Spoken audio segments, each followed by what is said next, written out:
Good morning, everyone, and welcome to today's episode of the Girls in Property podcast. How is everybody doing today? I know a lot of you are back at school. I hope everybody survived the summer holidays and is now raring to go for the end of the year. So, for today's podcast, I have somebody fab I would love to introduce you to.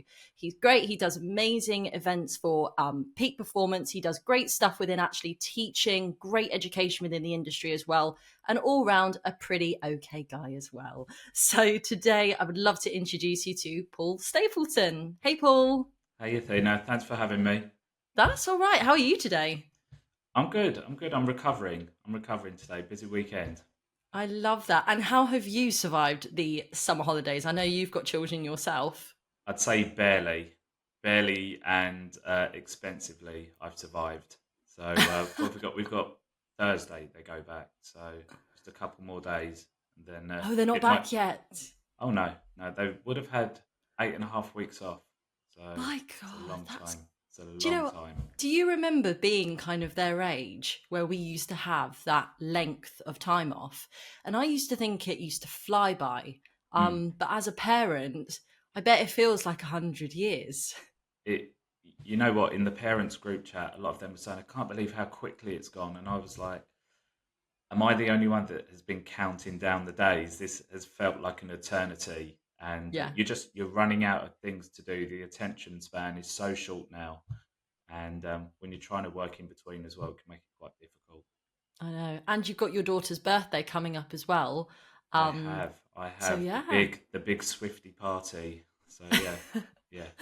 I love that. And I love that you're a dad as well. You know, there's so much more I always feel to people than just what you see kind of from the property elements Mm. and kind of this, you got your business side, but then you got your dad's side as well, just like the mums have got theirs. And I love seeing the differences in almost the personality changes as well, which I love to see. So it's good fun.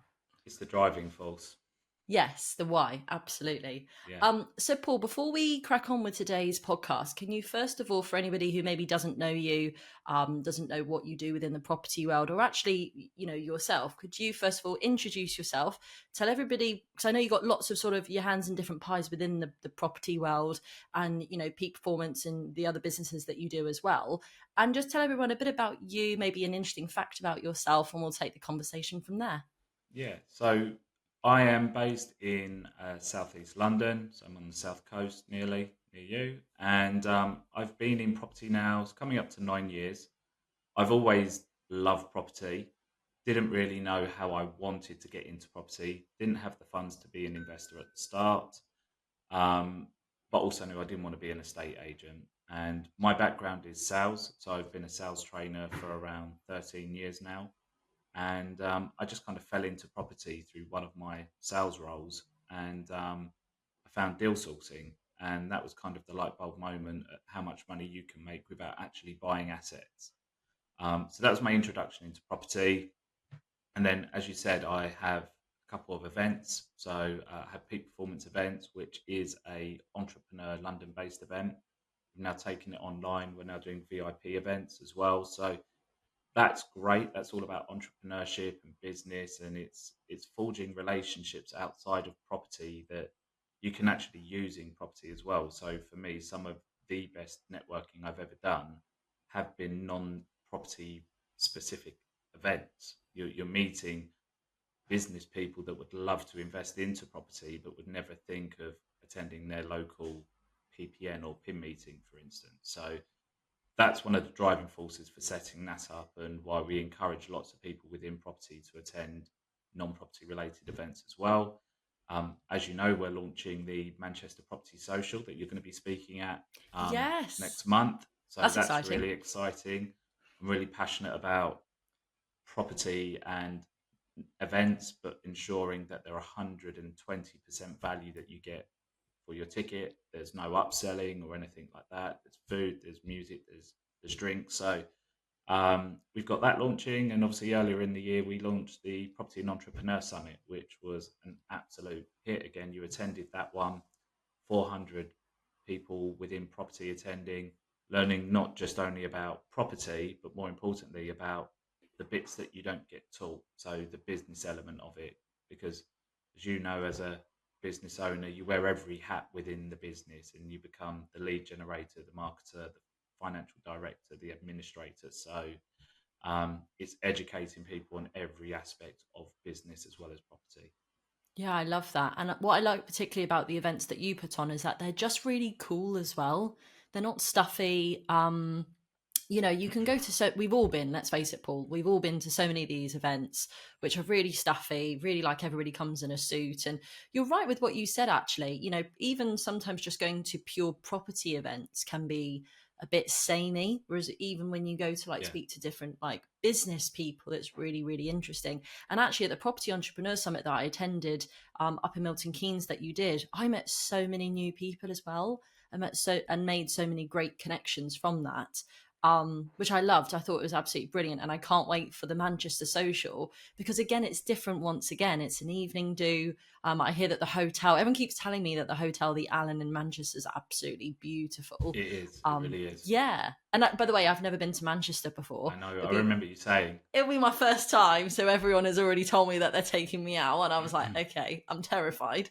And yeah, I just think it's going to be great. And I love particularly, and I should say this on this podcast actually, I love how you try and also really help to elevate women and represent women as well, which is so great. And I know that you're particularly doing the Manchester event with Danielle, for example, Mhm. which I think is a fantastic partnership.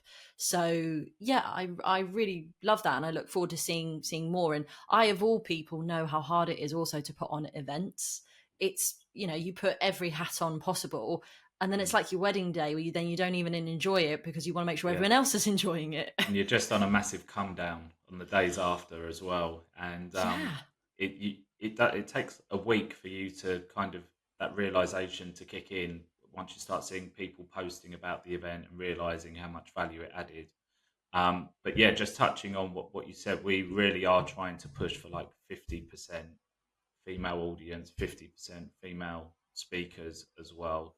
Um, and that's mainly because I think equally we can learn a lot from each other as well. We've all got yeah, very different perspectives, and it's not easy getting that split on the stage because, as we know, property has always been known as male-dominated area, and that's why you have created this community for as a safe space. And what we're experiencing is trying to get the speakers that we want that are female.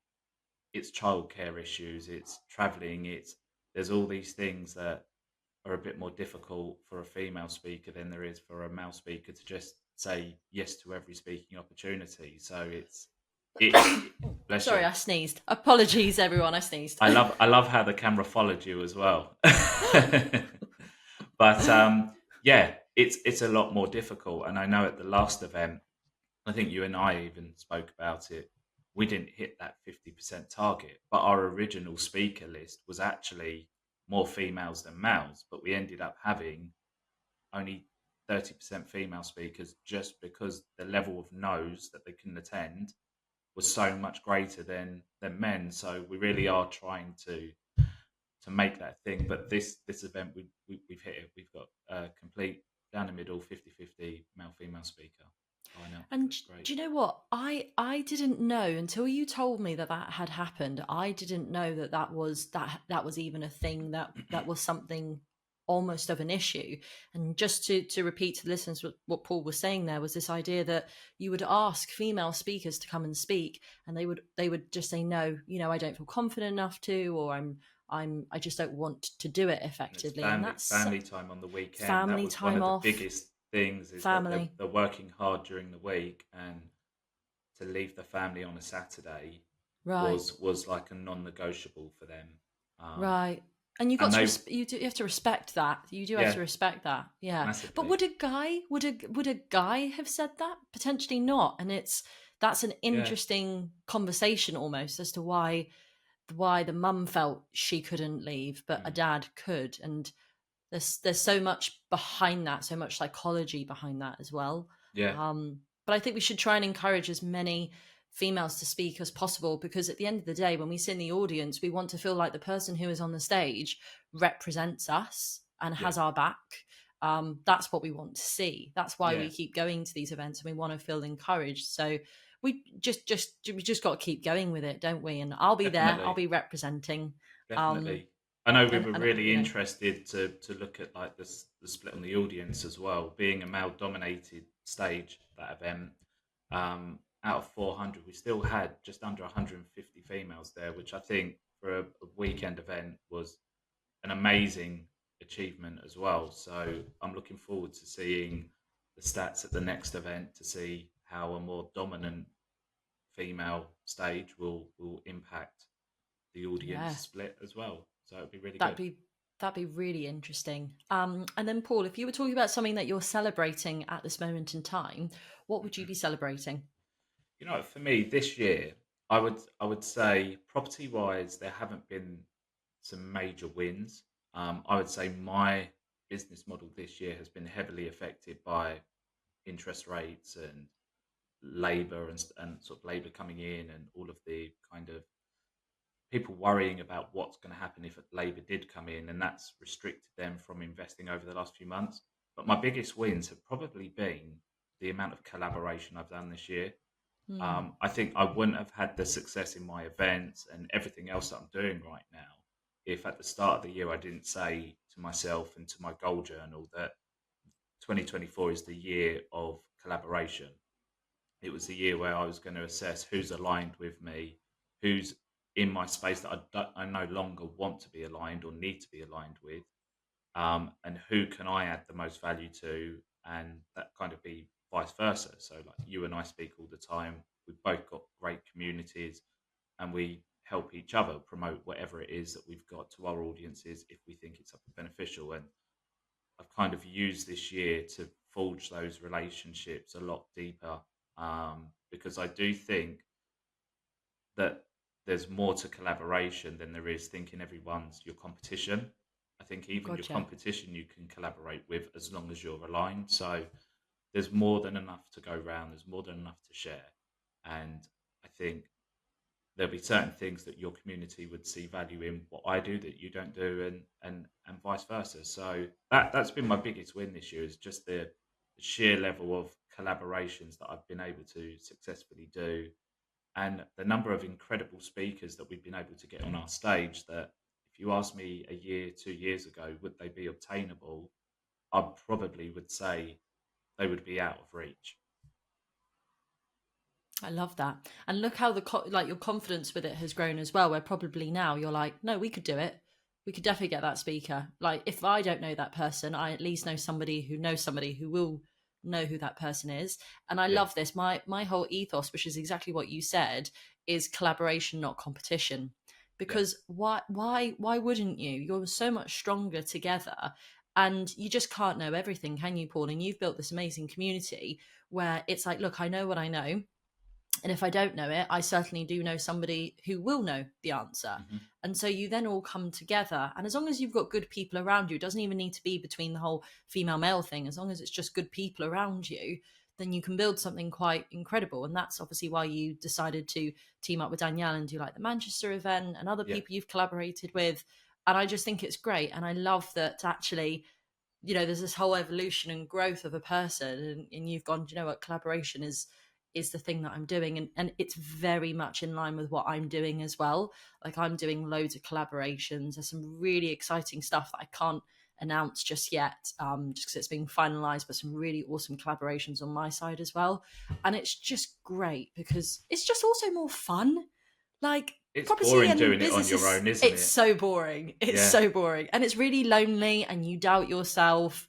And it's always great just to be like, well, actually, should we have a meeting and go for lunch and, Go for some chat about Lebanese it? or something like that. Yeah. Yeah, yeah, yeah. Greek food, Lebanese, all the way. I'm here for it. But that is what it's all about. So I think that's a brilliant celebration, and I love that, and I love the authenticity and the realness around the fact that you're honest about. Look, I've had to take a shift because things have changed because of what the universe is doing and labor and interest rates and things. So yeah, love that, Paul. And then for me, my really interesting celebration, I'm actually going to do a whole other podcast, like a solo podcast about this, is today, which today, by the way, for viewers, will probably be about 3 weeks behind. So today is the Monday, the 2nd of September.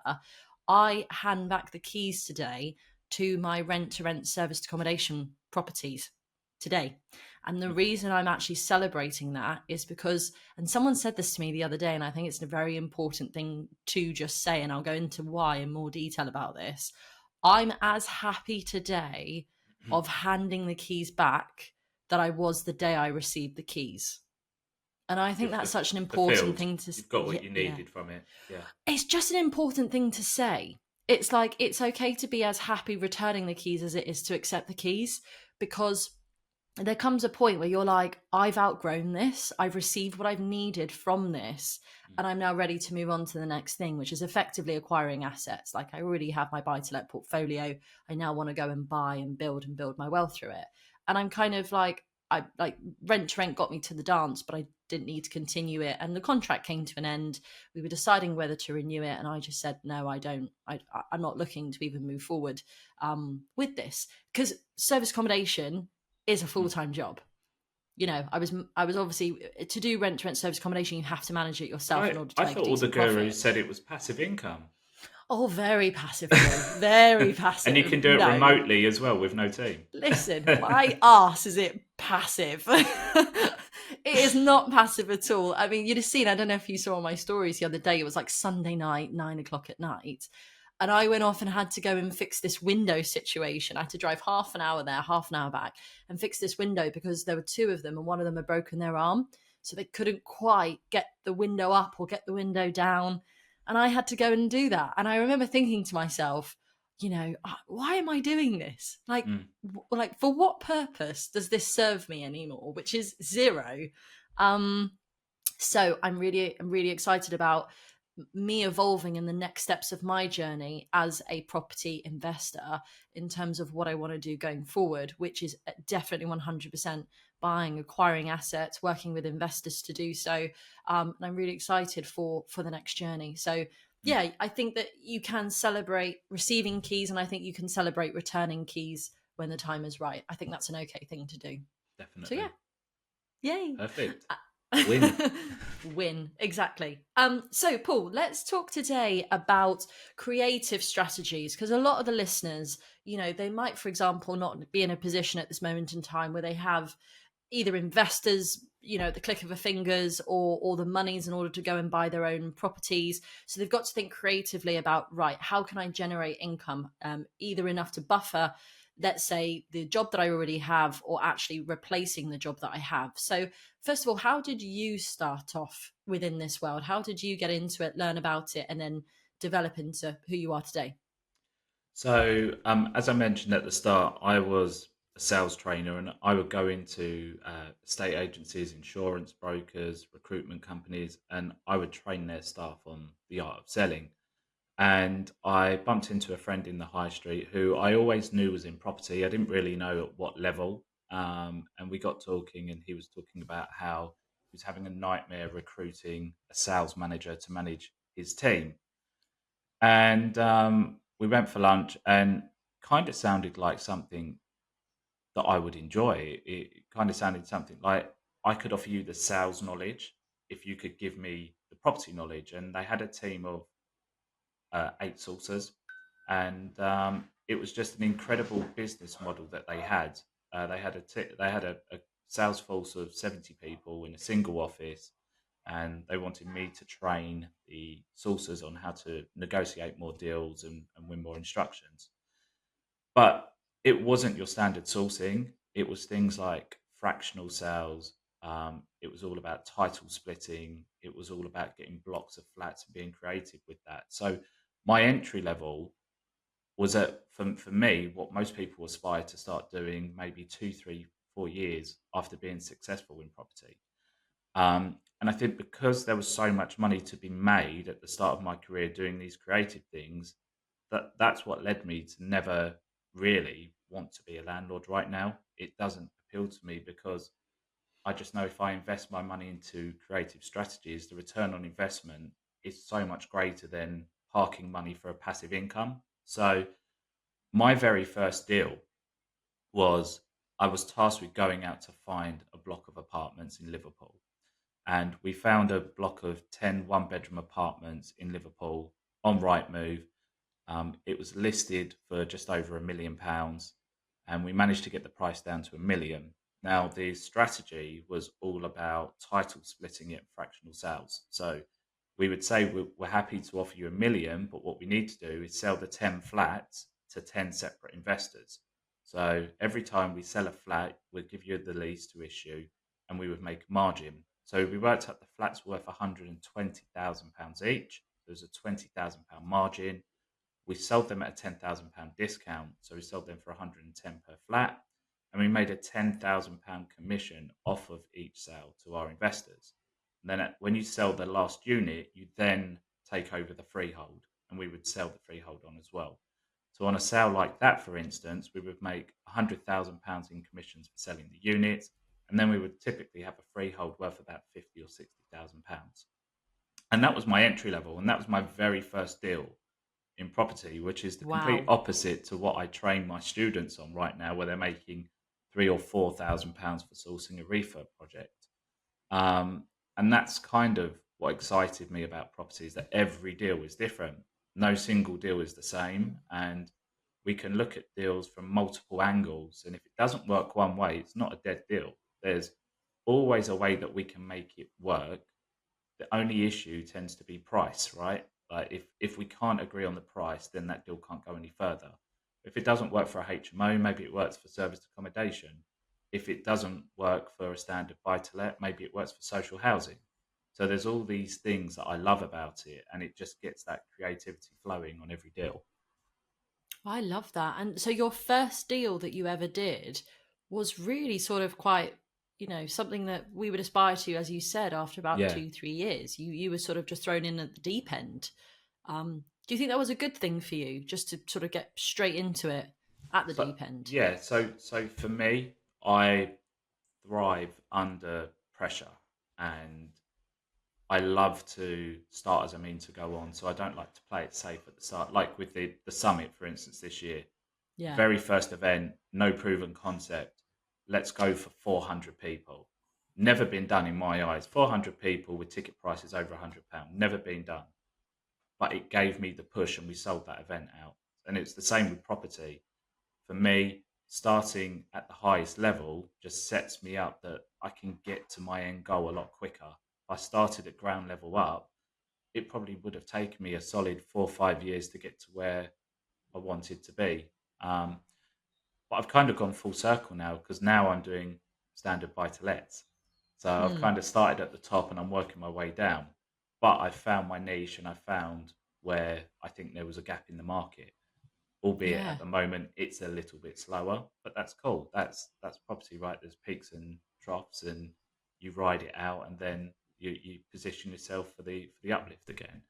But that strategy wouldn't have been possible without the team in place that he had set out. So as a newbie sourcer doing that independently, that would never have been achievable. But we had departments dealing with leases, freeholds, progressing the sales. We had a team selling the deals on to investors while we sourced them. So it was an incredible setup and just a great, if you like, apprenticeship.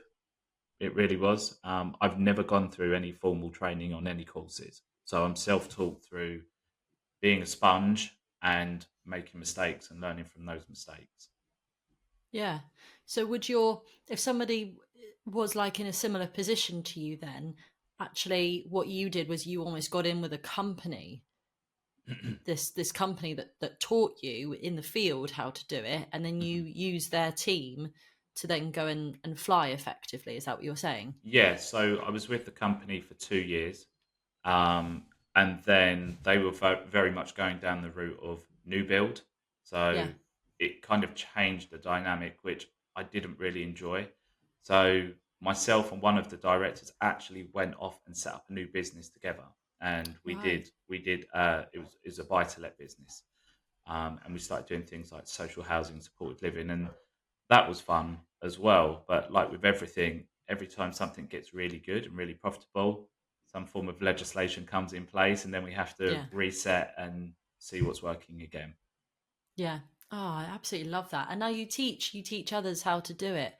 I And do, what yeah. was what was the name again? So obviously this is deal sourcing. Mhm. But remind me of the name again that you specifically use in terms of taking the difference between So the yeah, I don't know if this is an official name. This Yeah, is what I that's call fine. it. It's just what you Um, call it. but I call it overage sourcing. So it's Overage taking sourcing. the overage between the price that you agree with the vendor and the price that you agree with the buyer.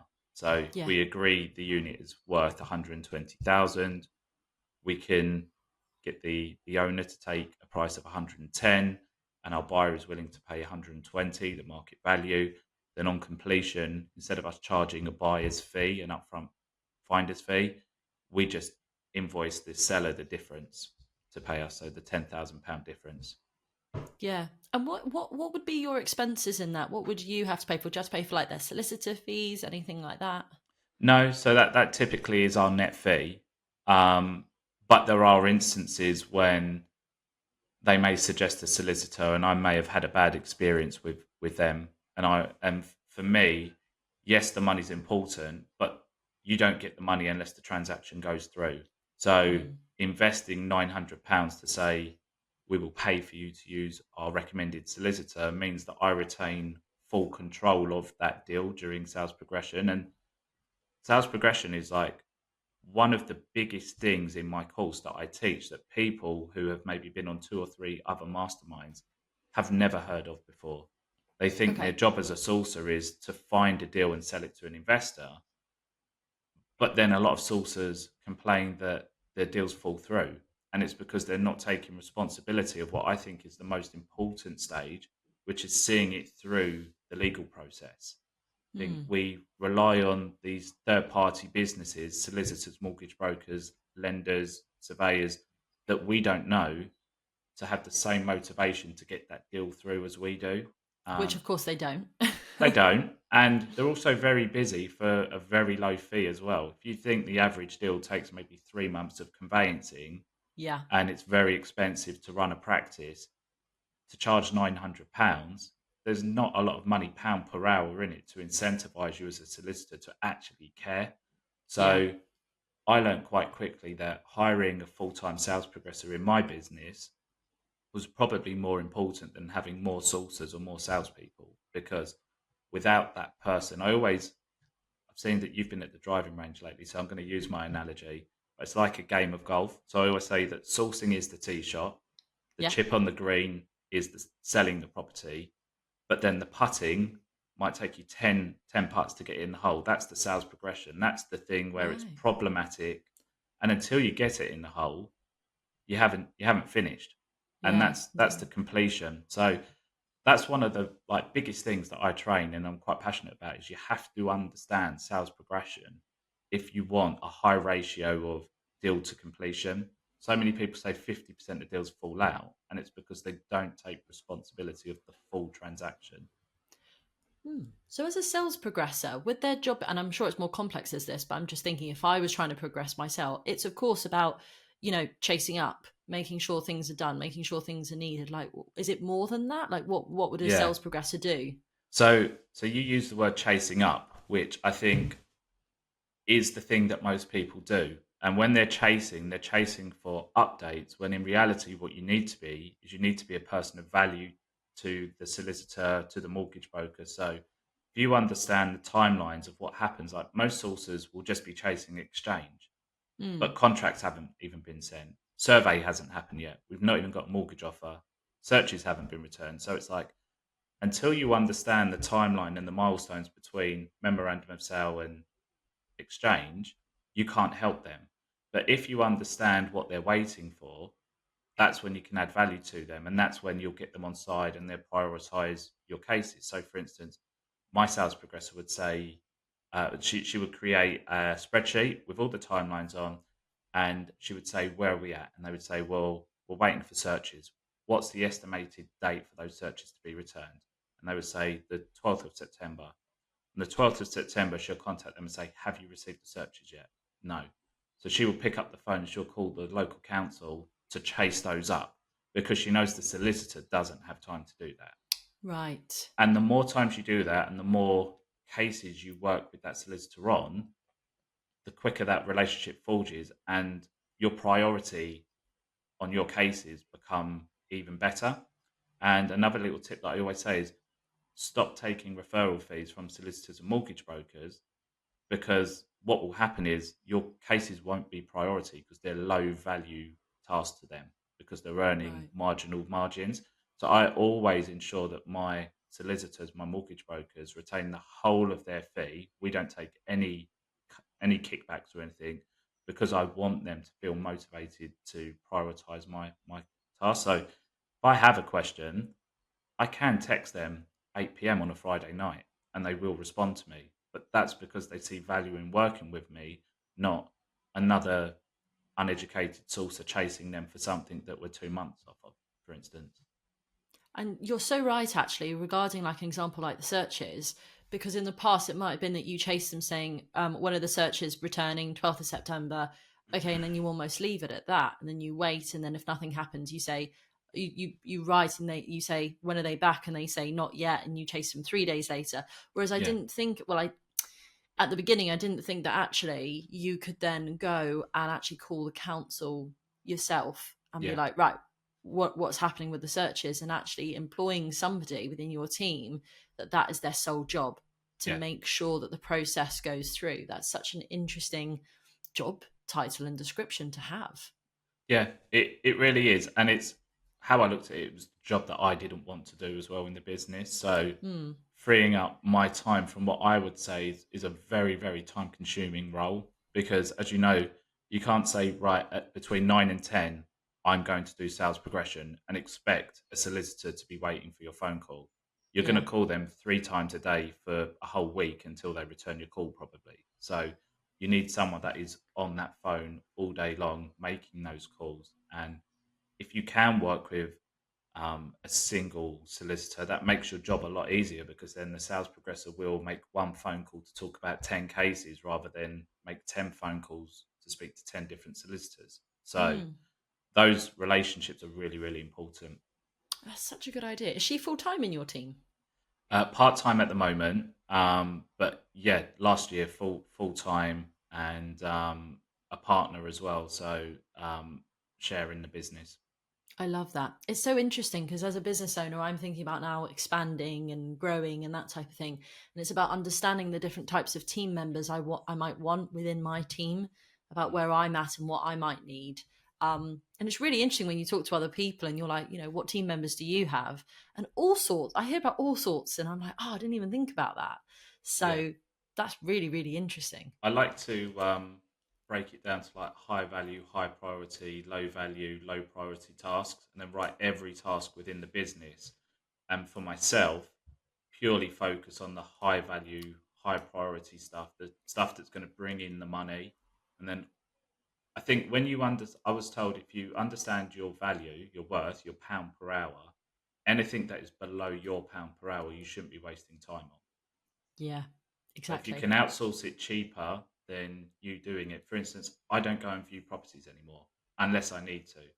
I will pay an independent company like Viewber, for instance, to go and view it. It will cost me £120 for them to view the property, do a condition report, give me 12 images and a video walkthrough. But it will cost me that in train fare anyway to travel up north. And it will also cost me a whole day, which is more than £120. So for me, paying someone to do that, it buys my time back to spend on high value, high priority tasks. And it's also great that if you can present a deal to an investor that has a third party report rather than your glossy brochure, it actually allows them to make more of an informed decision based on independent advice and reviews than you as the salesperson.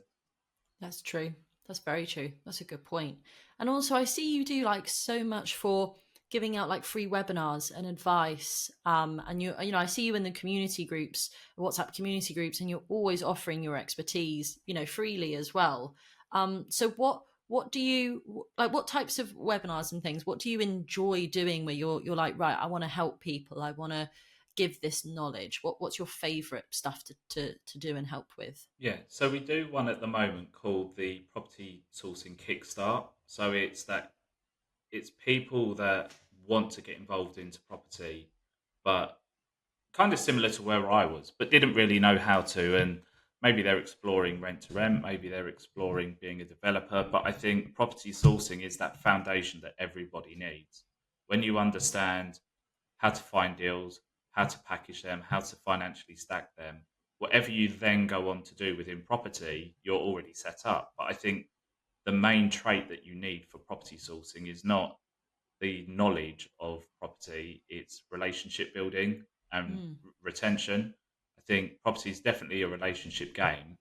And one thing I say to my mentees is don't focus on individual deals, focus on relationships with people that have access to multiple deals. So don't call an estate agent up about 123 London Road, for instance.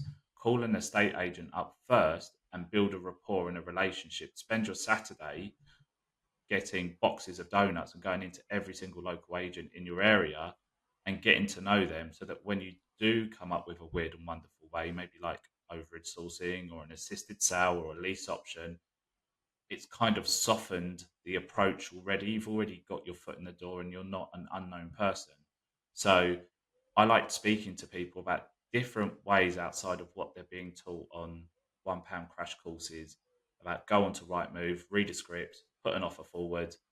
I talk to them about the real way that I've done it. And I think because I come from a sales background, I think more psychologically about an approach and how you should sell to someone and stuff like that. So I really enjoy doing those. And like with all the events, I'm actually quite uncomfortable selling my courses and Mm. selling mentoring.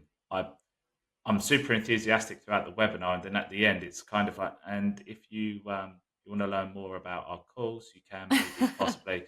Being a salesperson, you wouldn't think that, but for me, I think if you sell yourself well enough on podcast, on stage, at an event, in a WhatsApp group, wherever it is, people will naturally see enough content from you to feel comfortable to approach you and ask you about your services.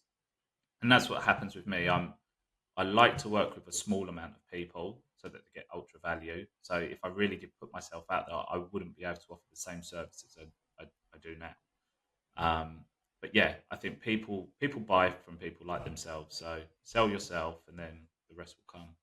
Well, this is the thing, and then it's more meaningful connections. It's more raw. It's more real, definitely. And I know for a fact that when you do give out all of your information, you're then, I'm talking about you particularly. You're then seen as the expert in that particular field. So when someone thinks, oh, need to learn about sourcing or overage or whatever it may be, they Mm. then naturally gravitate towards you. But it is funny. It is funny that you say that because I used to be really similar to you, and we both have sales backgrounds. Mine used to be obviously in the travel industry. And isn't it weird that we come on these webinars and we give like loads of advice and we answer loads of questions really confidently. And then when it comes to actually saying, I also do offer this service and this is what I do. And I remember the first time I ever did it, I watched the webinar back, which is hilarious. And I'm like, oh, and then, I do have my course that I sell and this is the price. And I was really meek with it. And I was like, why? Like, it's a goddamn good course. Like, it's actually going to help people. Like, sell yourself. And it's weird, isn't it? Because that's what you would say to somebody else, but then you have this Yeah, like almost imposter syndrome that we're all human beings at the end of the day. So this imposter syndrome that almost just takes over, doesn't it? you know what it is for me is I think when someone attends a podcast or they attend your event and the whole evening has been amazing. They've learnt a lot and they've got a lot of information to take away, and they're up here, they're on a high.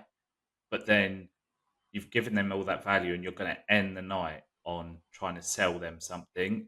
You kind of bring them back down.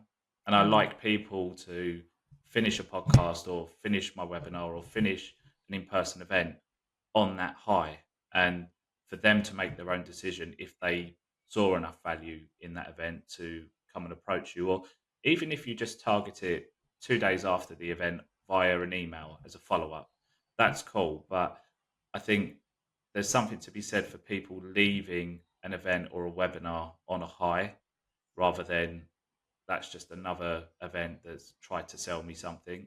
I think that's Mm. really important. And I think what I've done is I'm always applying things that I've learned from going to other people's events. So I hate going to events and hearing the pitch. I completely shut off, and I can always hear it before it's coming. I can hear that tee up. I can almost hear like the music gradually going up and up and up to like introduce this pitch. Yeah. Um, I don't enjoy it. Other people don't enjoy it. I always liken it to adverts at the cinema. Nobody wants that. Just want pure value. But I do understand from an event point of view, like you do, that if you're offering a free event or you're charging £1 for an event, something has to pay for that event. Events are Yeah, expensive to run. yeah, But if like your event and my event, like the summit, for instance, you're paying £100, £200 for a ticket, well, that's the price you pay for the luxury of going to an amazing event and not being pitched to. exactly. That's exactly right, and that's what I did for the Girls on Property retreat. The speakers just gave pure value, and that's what it was, which was really enjoyable. By the way, I really like the adverts at the cinema. I'm just going to put it out there. I really enjoy them. I mean, in between the film.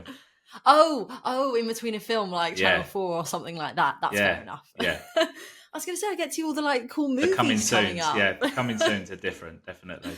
I know, I know. I actually really like the cinema. I love the cinema. It's nice just to go do something a little bit different.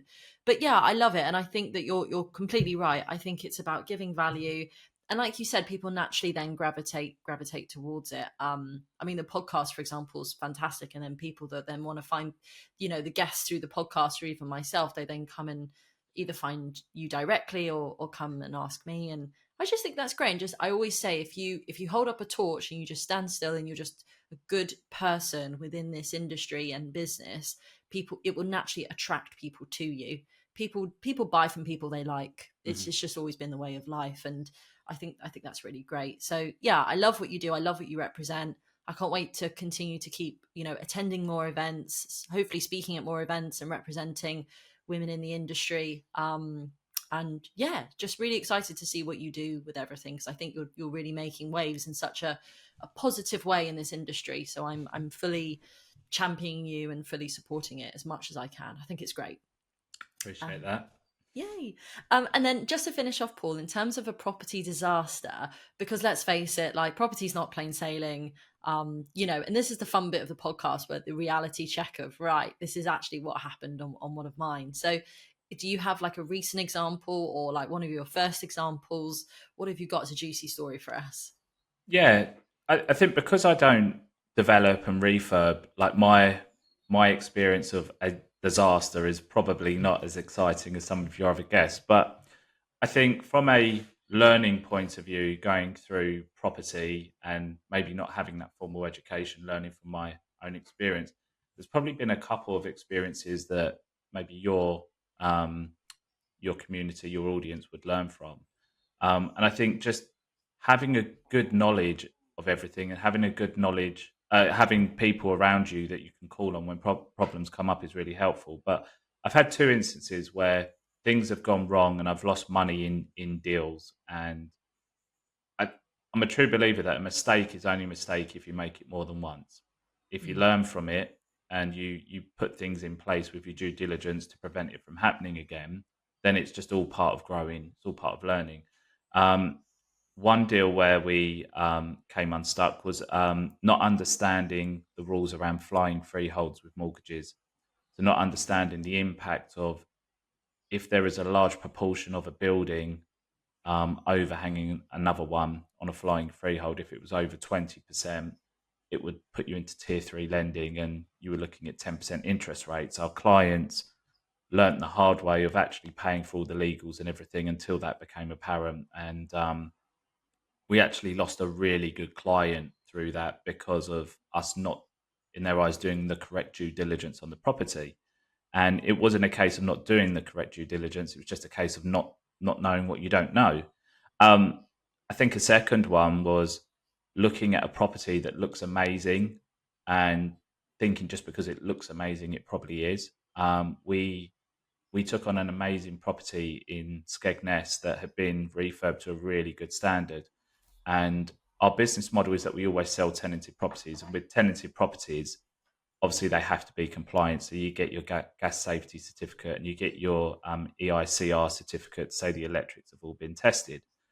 But when you're selling a homeowner occupier's property to an investor that's vacant, um, an EICR certificate isn't a legal requirement. It's not necessary. And even though the property looked amazing, it wasn't until our client completed on the property and went to tenant it and had the electrical survey done, that we realised behind all the beautiful cladding on the walls and stuff like that were unprotected wires, and they used the wrong cabling, and it ended up costing our client nearly £5,000 to put it all right. So disaster wise, I wouldn't say they've been huge disasters, but they've been massive learning curves. And I think for anyone that is out there doing property, I think you have to have a contingency for those expenses. And for me, reputational damage is something that I'll always try and prevent. So when things like that happen, I do reimburse my clients, even though it wasn't my fault. I think, as you know, it takes a lifetime to build a reputation, a second to lose it.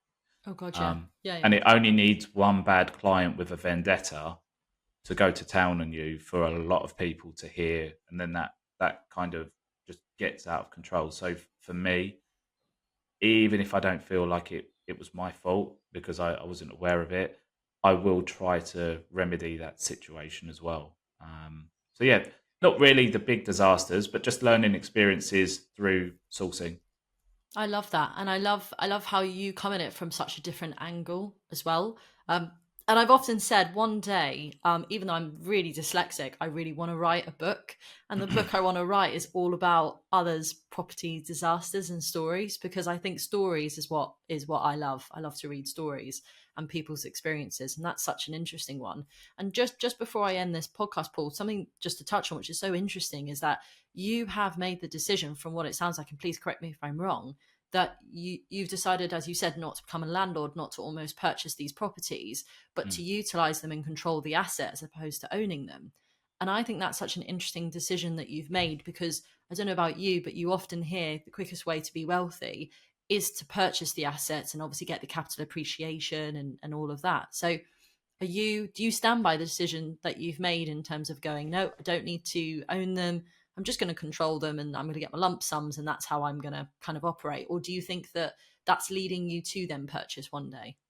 So I have an income goal, a passive income goal. So not like right now I'm earning the income goal that I want to be earning, but I have a passive income goal, and that income goal is over five figures per month that I want to be earning.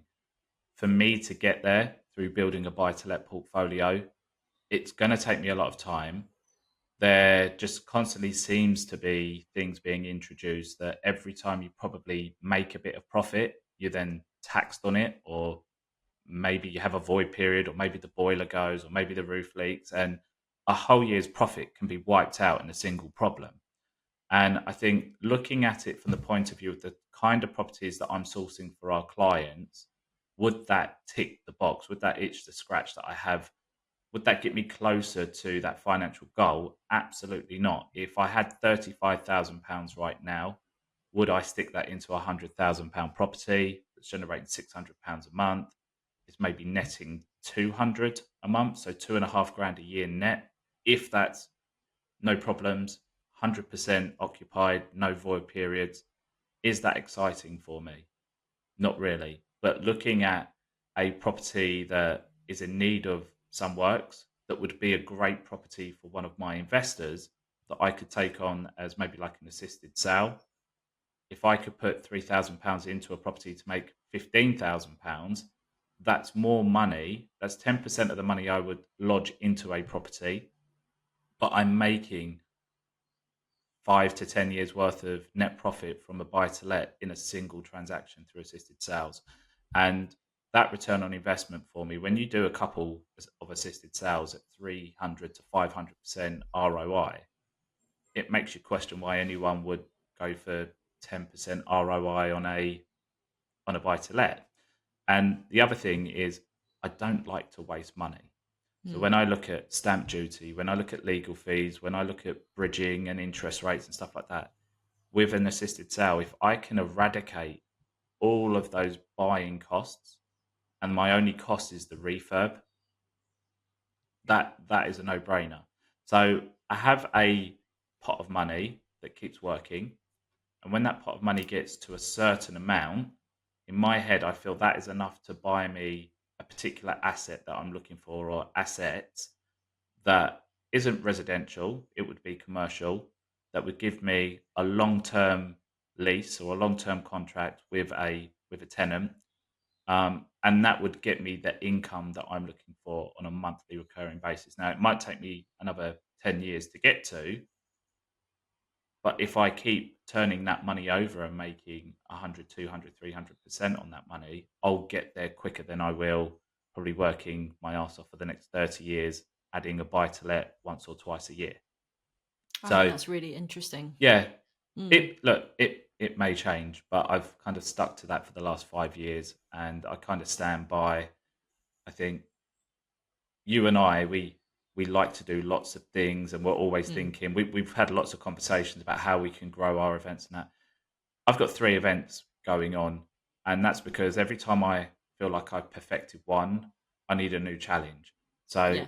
if I'm working really hard to earn money and I'm parking it for a long period of time, yes, there's capital growth, but I still think you the 200% I make on a assisted sale, it's still not comparable to 10 years capital growth and the income that I would make off of a buy to let. So I get really itchy feet and I always want to be doing something new or scaling something. So I think having that pot of cash to constantly work with and not think, right, I've spent all my money, I now need to build up another cash pot to go and buy my next asset. I think that's maybe my main drive on not being a landlord. Yeah, I love that. And I love how well you've articulated that and how it works for you. And when I speak to people, it's so interesting in the different perspectives. And I think I'm still trying to find the way that I want to go, kind of the direction. At the moment, it will be that I'm going to go and do my first HMO conversion. And Mhm. it's an interesting one. And it's I've looked at assisted sales, and one actually I nearly did an assisted sale on one. It was right just before it, and then it didn't quite go through. But you're right, there's so many different ways that you can actually control assets as well in very different ways. So yeah, interesting chat today, Paul. Really interesting in different ways it can happen. So just before we finish the podcast, if people wanted to get in contact with you, wanted to find you, get a bit more information about the free webinars that you do, or just have a chat, where is the best place for people to do so? LinkedIn, Instagram, Facebook, just under as Paul Stapleton. I'm on all the platforms. So yeah, anywhere like that. Anywhere like that. Okay, perfect. And then I'm Athena Dobson _official on Instagram. We're, of course, Girls in Property on Instagram as well. So come and say hi, and also on Facebook. And then just a reminder, we've got the Girls in Property community group as well. So do come and join. Just DM me the word community and I can have a chat with you. And on Saturday, the 7th of December, we've also got the Christmas Gala. I've just confirmed now that we've got all the casino tables, we've got the photo booths, we've got everything going on there. So it's just going to be like a great night, meeting really amazing women in property, great connections. There should be between 80 to 100 of us. So come and join and have a bit of fun. And then if you need any help regarding sort of starting out your journey on mindset or really getting to grips with getting yourself going, then DM me the word mindset and we can either jump on a discovery call together or I'll give you access to my free property course as well. But yeah, Paul, thank you so much for coming on today. I've Perfect. absolutely Thanks for loved it. having me. I love the chat. And yeah, I'll speak to you soon and hope you will go out with some Lebanese food soon. Perfect. Sounds good. Thanks, Paul. Cheers. Bye. Bye.